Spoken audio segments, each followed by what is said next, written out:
Yeah, I'm gonna tell you a story real quick.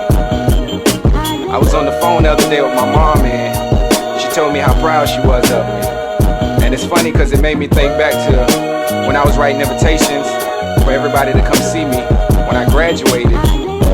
I sat down and I wrote her one, and inside this invitation I wrote how thankful I was for her raising me to be the man that I am. And she woke up the next day and she read it, and I was just so proud for her to read it. So when she told me she was proud of me the other day on the phone, I knew I was heading in the right direction.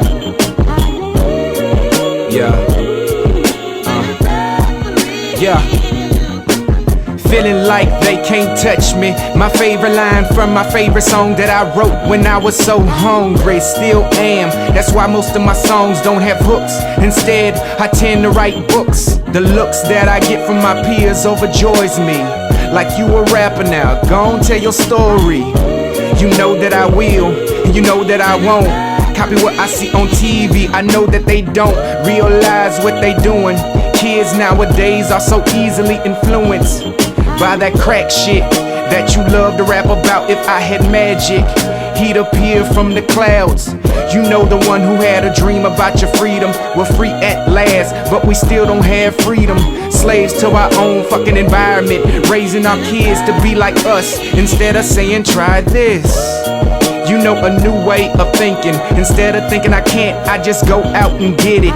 Grandma in the kitchen and I'm on a mission to cook up that soulfulness in my music. Couldn't kill my dreams with the weight pills, cause I would just daydream still. Time killing my chances of being famous. Not succeeding is so dangerous, cause if I don't make it, I gotta be stuck in the same place complacent. So I pick up my pace quick, double time. Gotta stay up all night just to keep my rhymes in mid-condition. Keep my ears where my heart is, listening to what he gotta say. I swear he never leads you down the wrong way. Two ways to this life that you're living. You either get what you've been searching for or keep fishing. That's just a little message to my exes. You cheated on me, I swear was my best fucking lesson. You taught me how to deal with heartbreak. Ironic, that's when Kanye made 808s and Heartbreak. But I'm over that, and I'm under the influence of my family who says make good music.